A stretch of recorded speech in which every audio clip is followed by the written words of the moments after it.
Morning everyone. ये आज हम आपको मित्रता का दूसरा पार्ट पढ़ाने जा रहे हैं। हमने फर्स्ट चैप्टर आपका आचार्य रामचंद्र शुक्ल का मित्रता लेसन पढ़ाया था इससे पहले वाली वीडियो में। आज हम आपको उसके आगे जो गद्यांश 6 तक पढ़ाया था उसके आगे हम गद्यांश 7 पढ़ाने जा रहे हैं। इसको आपको कॉपी में नहीं करना है, केवल आपको पढ़ना है ध्यान से और उसको ध्यान रखना है, क्योंकि ज़रूरी नहीं है कि जो चीज़ हमने आपको कॉपी में करवाया है, टिक करवाया है, केवल वही एग्ज़ाम में आ सकता है। इसलिए आप लोग सारे पैराग्राफ को बहुत ध्यान से पढ़ा करिए, क्योंकि पेपर में किसी में से भी आ सकता है, चाहे आपको हमने वो कॉपी में करवाया हो और चाहे ना करवाया हो। इसलिए सारे पैराग्राफ को बहुत ध्यान से पढ़ा करिए, जो आपको जिसका वर्क कॉपी में करना है वो भी है, जिसका करना नहीं है उसको भी। ठीक है, चलिए देखिए गद्यांश 7। मित्र का कर्तव्य इस प्रकार बताया गया है। उच्च और महान कार्य में इस प्रकार सहायता देना, मन बढ़ाना, साहस दिलाना, तुम अपनी रुचि के सामर्थ्य से बाहर कम कर जाओ। यानी यहाँ पे मित्र का कर्तव्य देखिए क्या लेखक ने बताया था। मित्र, हमने आपको शुरुआत में बताया था कि मित्र बनाने के लिए उसके अंदर मित्र के क्या कर्तव्य होना चाहिए, मित्र के क्या क्वालिटीज़ होनी चाहिए, गुण होने चाहिए मतलब, और कैसा हमारा मित्र होना चाहिए, एक सच्चा मित्र। तो यहाँ पे देखिए कर्तव्य बताया गया कि एक सच्चे मित्र का कर्तव्य क्या बताया गया है। उच्च और महान कार्य में, यानी हम कोई बहुत ऊँचा, कोई बहुत श्रेष्ठ कार्य करने जा रहे हैं तो वो हमको इस प्रकार सहायता दे, ऐसा सहायता दे, हमको मन बढ़ाना, यानी हमारा मन बढ़ाए, यानी हमें इनकरेज करे, हमें उत्साहित करे, हमारे अंदर साहस पैदा करे। तो ऐसा साहस, ऐसा हमको वो हमारे अंदर रुचि पैदा करे कि हम अपनी सामर्थ्य से बाहर काम कर जाएं। यानी सामर्थ्य, यानी जो हम नहीं कर सकते हैं, जो हमारे अंदर इतनी कैपेसिटी नहीं है कि हम उस काम का कर सकें, लेकिन वो इतना हमें इनकरेज कर दे, इतना हमें उत्साहित कर दे कि हम उस काम को भी कर जाएं। ये कर्तव्य उसी से पूरा होगा जो दृढ़ चित्त सत्य संकल्प का हो, और ये कर्तव्य वही पूरा कर सकता है सच्चा मित्र जो बहुत दृढ़ वाला हो, मजबूत इरादे वाला हो उसका मन, और सत्य संकल्प यानी सच्चा इरादा किया हो। इससे हमें ऐसे ही मित्रों की खोज में रहना चाहिए कि ऐसा मित्र हो जो हमको इनकरेज करे, हमेशा अच्छे और ऊंचे कार्य करने के लिए इनकरेज करता रहे,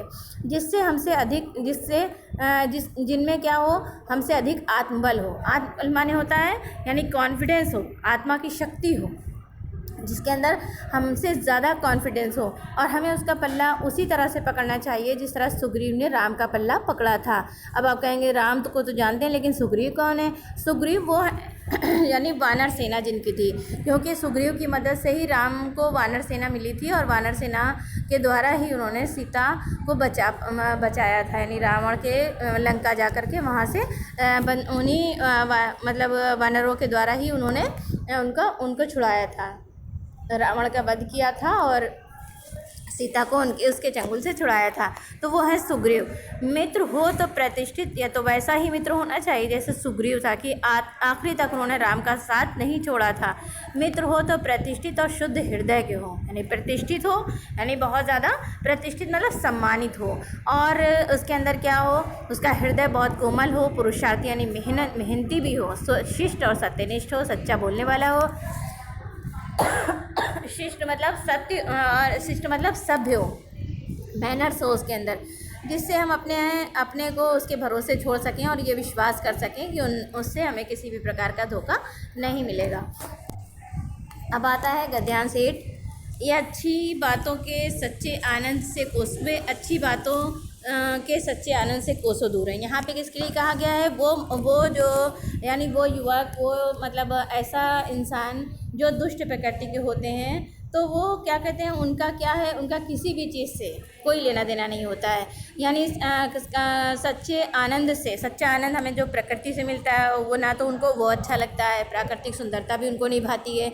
उनके लिए ना तो संसार में सुंदर और मनोहर उक्ति रखने वाले कवि हैं, यानी सुंदर और मनोहर बहुत सुंदर सुंदर से जिन्होंने उक्तियाँ लिखी हैं, कविताएँ लिखी, ना तो उनके लिए वो कवि प्रिय हैं, ना संसार में सुंदर आचरण रखने वाले महात्मा प्रिय हैं कि इतने अच्छे अच्छे आचरण, कितने अच्छे अच्छे उपदेश हमारे महात्माओं ने, पूर्वजों ने दिए हैं, ना तो उनको वो पसंद है, ना उनकी बातें उनके हृदय में घर करती हैं। उनके लिए ना तो बड़े बड़े वीर अद्भुत कर्म कर गए हैं, ना तो जो इतने बड़े बड़े वीर योद्धा बहादुर हमारे देश में गुजरे हैं, ना उनके लिए वो भी कोई भी अद्भुत कर्म उनके हिसाब से नहीं कर गए हैं, और ना ही बड़े बड़े ग्रंथकार ऐसे विचार छोड़ गए हैं जिनमें मनुष्य जाति के हृदय में सात्विकता की उमंगें उठती हों। ना ही उनके लिए जो बड़े बड़े ग्रंथकार, बड़े बड़े लेखक हुए हैं जिन्होंने मतलब मनुष्य तो उनके विचार से भी उनको कोई लेना देना नहीं है। उनके मनुष्य जाति के हृदय में सात्विकता को की उमंगें उठती है, यानी जिसको पढ़ करके मनुष्य के हृदय में जाति और मतलब का भेदभाव मतलब दूर हो जाता है।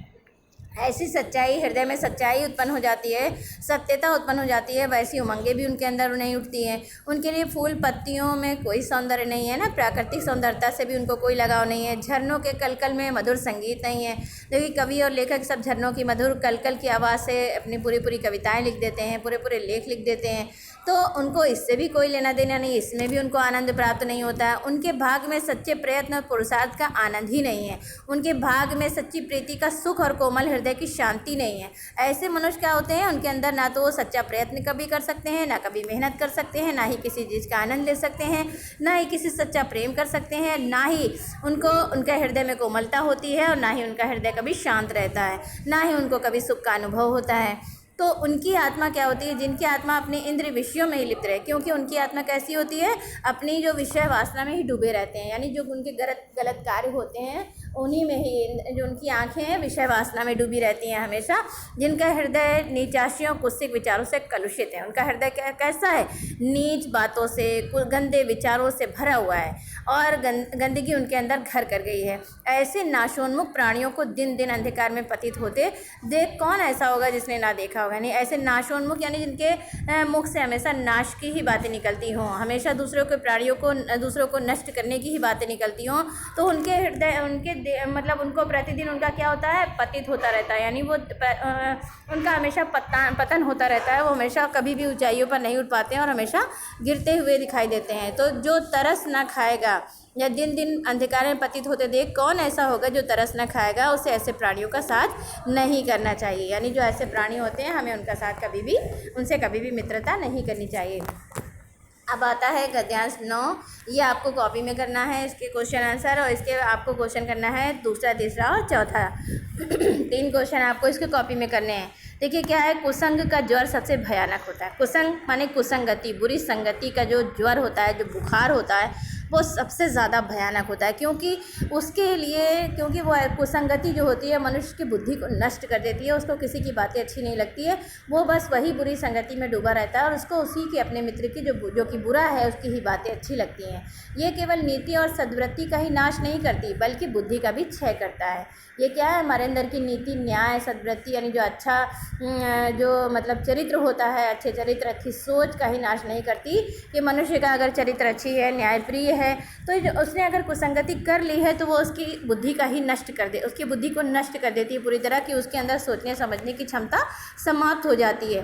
किसी युवा पुरुष की संगति यदि बुरी होगी तो उसके पैरों में बंधी चक्की के समान होगी। अगर कोई युवा पुरुष है, उसकी संगति बुरी हो गई है तो क्या है, वो बुरा होता चला जाएगा, वो पतन उसका निश्चित है कि वो पतन उसका होता चला जाएगा, कभी भी उत्थान नहीं हो पाएगा। वो उसके पैरों में बंधी चक्की के समान होगी, जो उसे दिन दिन अवनति के गड्ढे में गिराती जाए, कभी भी उन्नति नहीं कर पाएगा, और प्रतिदिन वो अवनति के गड्ढे में वो गिरता चला जाएगा। और यदि अच्छी होगी तो सहारा देने वाली बाहु के समान होगी, और अगर उसकी जो संगति है अगर वो अच्छी होगी तो सहारा देने वाली भुजाओं के समान होगी, जो उसे निरंतर उन्नति की ओर उठाती जाएगी। यानी अगर ऐसा कोई मित्र है जिससे हमने मित्रता कर ली है और उसकी संगति बहुत अच्छी है, तो उसकी संगति हमें कैसी होगी कि सहारा देने वाली एक ऐसी भुजाओं के समान होगी, जो अगर हम निरंतर अगर अवनति के गड्ढे में गिरते जा रहे हैं तो वो हमें हमेशा उन्नति की ओर उठाती जाएगी, अग्रसर करेगी, हमें इनकरेज करेगी। ओके, इसमें क्या आपको 3 क्वेश्चन करने हैं, 2, 3 और 4। अब आता है गद्यांश 10। बहुत से लोग तो इसे अपना बड़ा भारी दुर्भाग्य समझते, पर वो अच्छी तरह जानता था कि वहाँ वो बुरे लोगों की संगति में पड़ता जो उसकी आध्यात्मिक उन्नति में बाधक होते। बहुत से लोग तो इसे क्या करते हैं, अपना बहुत बड़ा भारी दुर्भाग्य समझते हैं, यानी जिसके मन पर बुरा प्रभाव बहुत जल्दी पड़ जाता है, बहुत ज़्यादा जिसके मन पर बहुत जल्दी बुरा प्रभाव डालता है। बुरी संगति में हमेशा क्या होता है, कभी भी इंसान उन्नति नहीं कर पाता है और हमेशा उन्नति के गड्ढे में गिरता जाता है, और उन्नति हमेशा उसके मार्ग में रुकावट होती है। तो ऐसे बहुत सारे लोग हैं जो किसी की बुद्धि को अगर बिगाड़ना चाहें किसी को, तो उसकी बुद्धि को बुरी तरह से नष्ट कर सकते हैं। बस क्या है, वहाँ बुरे लोगों की संगति में पड़ना, बस हम संगति में पड़े नहीं कि उसने हमारी बुद्धि का क्षय कर दिया, नाश कर दिया, जो उसकी आध्यात्मिक उन्नति में बाधक हो, जो भौतिक आध्यात्मिक उन्नति में बाधक होंगे, यानी वो ना दुनिया का रहता है ना ही आखिरत का रहता है। बहुत से लोग ऐसे होते हैं जिनके घड़ी भर के साथ से भी बुद्धि भ्रष्ट हो जाती है। बहुत से लोग इतने बुरे होते हैं, लेखक बता रहे हैं कि थोड़ा सा भी अगर उनका साथ कर लिया तो हमारी बुद्धि भ्रष्ट हो जाती है, हमारा दिमाग काम नहीं करता, क्योंकि उतने ही समय में वो ऐसी ऐसी बातें कही जाती हैं जो कानों में नहीं पड़नी चाहिए। ऐसी ऐसी बातें वो हमारे सामने कर जाते हैं जो हम चाह करके भी भूलना चाहें तो उसे भूल नहीं सकते हैं, और वो हमारे ऊपर ऐसा प्रभाव डालते हैं, चित्त पर ऐसे प्रभाव पड़ते हैं जिनमें उससे पवित्रता का नाश हो जाता है। यानी कुछ ऐसी गंदी बातें होती हैं, ऐसी बुरी बातें होती हैं कि उसका अगर हमने थोड़ी देर भी अगर किसी को संगति कर ली तो हमारे मन पर ऐसा गंदा प्रभाव पड़ता है कि हमारी पूरी पवित्रता उससे नष्ट हो जाती है, और बुराई जो होती है वो पूरा यानी अटल होकर के हमारे अंदर घर कर जाती है, धारण करके बैठ जाती है कि अब बस हमें बुराई के रास्ते पर हमें वही अच्छा लग रहा है और वही उसी रास्ते पर हमको चलना है। बुरी बातें हमारी धारणा में बहुत दिनों तक टिकी रहती है। देखिए, ये तो सभी लोग जानते होंगे कि बहुत सारी जो बुरी आदतें हैं, बुरी चीज़ें हैं, बुरी बातें हैं, वो हमें अगर एक बार हमारे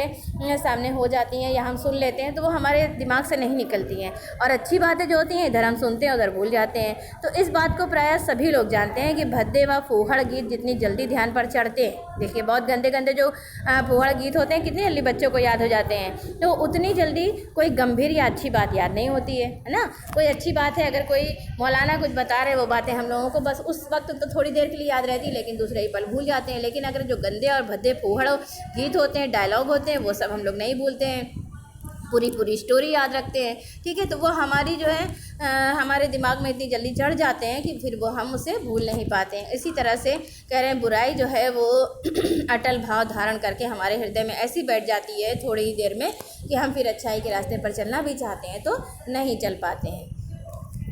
देखिए, अब आता है आपका गद्यांश 11। सावधान रहो, ऐसा ना हो कि पहले पहल तुम इसे एक बहुत सामान्य बात समझो। यहाँ पे कवि ने लेखक ने सबको सावधान किया है कि सावधान हो जाओ सभी लोग। ऐसा ना हो कि पहले तुम सोचो अरे ये बहुत मामूली सी बात है, अरे थोड़े ही से तो साथ किया था, अभी थोड़ी देर के बाद हम थोड़ी ना ऐसे हो जाएंगे। लेकिन आप समझेंगे बहुत सामान्य बात है, लेकिन सोचो एक बार ऐसा हुआ फिर ना होगा, अथवा तुम्हारे चरित्र बल का ऐसा प्रभाव पड़ेगा कि ऐसी बातें बकने वाले आगे चलकर आप सुधर जाएंगे। नहीं, ऐसा नहीं होगा। आप सोचेंगे अरे थोड़ा ही से तो साथ किया है, थोड़ा ही से तो सीखा है, थोड़ा सा ही तो वो हुआ है, लेकिन ऐसा नहीं है। एक बार अगर आपका प्रभाव उसके ऊपर पड़ जाता है तो आगे चलकर आप कितना भी सुधरना चाहें आप ऐसा नहीं कर सकते हैं। क्योंकि देखिए, एक एग्जाम्पल लेखक ने दिया है, जब एक बार मनुष्य अपना पैर कीचड़ में डाल देता है, ये बहुत इंपॉर्टेंट लेसन है और ये बहुत इंपॉर्टेंट पैराग्राफ है जहाँ से अब हम पढ़ा रहे हैं। जब एक बार मनुष्य अपना कीचड़, ये बहुत बार बोर्ड के एग्ज़ाम में आया है बेटा, आप लोग इसको ज़रूर करिएगा। गद्यांश 11। तो जब एक बार मनुष्य अपना पैर कीचड़ में डाल देता है तब फिर ये नहीं देखता कि वो कहाँ और किस जगह पैर रखता है। एक बार कीचड़ में पैर पड़ गया, यानी एक बार उसने गंदगी में, एक बार उसने बुराइयों में अपने कदम रख दिए, तो फिर वो ये नहीं देखता है कि हम कहाँ से कहाँ तक पहुँचते चले जा रहे हैं, किस तरह से हम बुराइयों के अंदर घिरते चले जा रहे हैं, वो ये नहीं सोचता है। धीरे धीरे उस बुराई की बातों में इतना अभ्यस्त हो जाता है कि अभ्यस्त होते होते तुम्हारी घृणा कम हो जाएगी। यानी इतना अभ्यस्त हो जाएगा कि तुम उसे भी, जब शुरुआत में अगर वो बुराई कर रहा है, कीचड़ में पैर रखा है या किसी बुराई के दलदल में घुसता जा रहा है, तो पहले तो तुम्हें इससे घृणा बहुत होगी। यानी अगर तुम्हारा कोई मिलने वाला है, लेकिन तुम उससे ईर्ष्या करोगे, नफरत करोगे, घृणा करोगे, लेकिन धीरे धीरे वो कम हो जाए, क्योंकि आदत पड़ जाएगी कि अरे ये तो ऐसा ही है।